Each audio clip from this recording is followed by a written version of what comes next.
நண்பர்களே, இந்த விடுமுறையில என்னோட உறவினர்களான ராம், ரம்யா, லேகா, ராகவ், ரகு வீட்டுக்கு போலான்னு இருக்கேன்.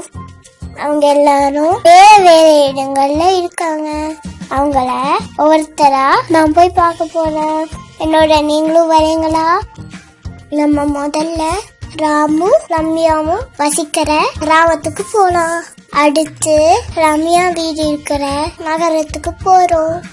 அதுக்கடுத்து ராகவ் இருக்கிற மலைப்பாங்கான பகுதிக்கு போறோம். கடைசியா ரகு வீடு இருக்கிற ஆற்றங்கரையோரத்துக்கு போலாம். வாங்க நம்ம பயணத்தை ஆரம்பிக்கலாம். முதல்ல நம்ம எங்க போக போறோம்? நம்ம முதல்ல கிராமம், நகரம், மலைப்பாங்கான பகுதி, கடைசியா ஆற்றங்கரையோரம்.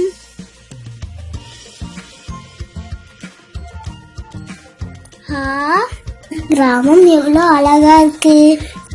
எங்க பார்த்தாலும் மரங்கள், பூக்கள், வயல்னு பசுமையா இருக்கே. இங்க சுத்தமான காற்றை நம்மால சுவாசிக்க முடியுது. இங்க உள்ள வீடுகளை பாருங்களேன், சிறிதா அழகா இருக்கு. இங்க குடிசை வீடுகளும் இருக்கு. எல்லாரும் வீட்டுக்கு முன்னாடி நிறைய மரங்கள் வச்சிருக்காங்க. ரம்யா வீட்டுக்கு பின்னாடி காய்கறி தோட்டம் வச்சிருக்கா. ராம் வீட்டுல பசுக்களும் கோழிகளும் இருக்கு. அவன் வீட்டுக்கு பக்கத்துல மாட்டு கொட்டகை இருக்கு. இங்கே மக்களும் வீடுகளும் குறைவாதான் இருக்கு. தெருவெல்லாம் சின்னதா இருந்தாலும் சுத்தமா இருக்கு. இங்க இருக்கிற மக்கள் அமைதியாவும் சந்தோஷமாவும் பசுமையான சூழல்ல இருக்காங்க. கிராமத்தை நல்லா சுத்தி பார்த்தீங்களா? பிடிச்சிருக்கா? அடுத்து நம்ம எங்க போக போறோம்? ரம்யா வசிக்கிற நகரத்துக்கு போலாமா? ரோடு நிறைய வாகனங்கள், போக்குவரத்து நெரிசலா இருக்கே. நம்ம ரம்யா வீட்டுக்கு போறதுக்கே ரொம்ப நேரம் ஆகும் போல. எங்க பார்த்தாலும் கூட்டம், நெரிசல், ரொம்ப கஷ்டமா இருக்கே. இங்க இருக்கிற மக்கள் எல்லாம் பரபரப்பாவே இருக்காங்க. இங்க பாருங்க, எவ்வளவு உயரமான கட்டடம். நகரத்துல நிறைய கட்டிடங்கள் உயரமாதான் இருக்கு. ரேகா வீடு ஒரு பெரிய அடுக்குமாடி குடியிருப்புல 3வது மாடியில இருக்கு. வீடுகள் எல்லாம் ரொம்ப நெருக்கமா இருக்கு. ஆனா நகரத்துல மக்களுக்கு தேவையான எல்லா வசதிகளும் இருக்கு. பள்ளிக்கூடம், கல்லூரி, நூலகம், மருத்துவமனை இப்படி நிறைய இருக்கு. இங்க ரயில் நிலையம், விமான நிலையம் கூட இருக்கு. ரொம்ப டயர்டா இருக்கு.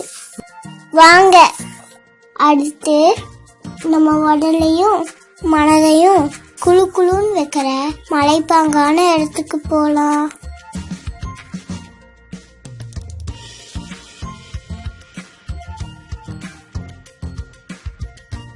நம்ம ராகவோட வீடு மலை மேல இருக்கிற ஒரு சிறு நகரத்துல இருக்கு.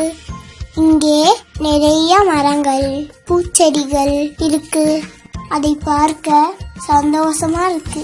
ராகவ் தன்னோட வீட்டை சுத்தி நிறைய பூச்செடிகள் வச்சிருக்கான்.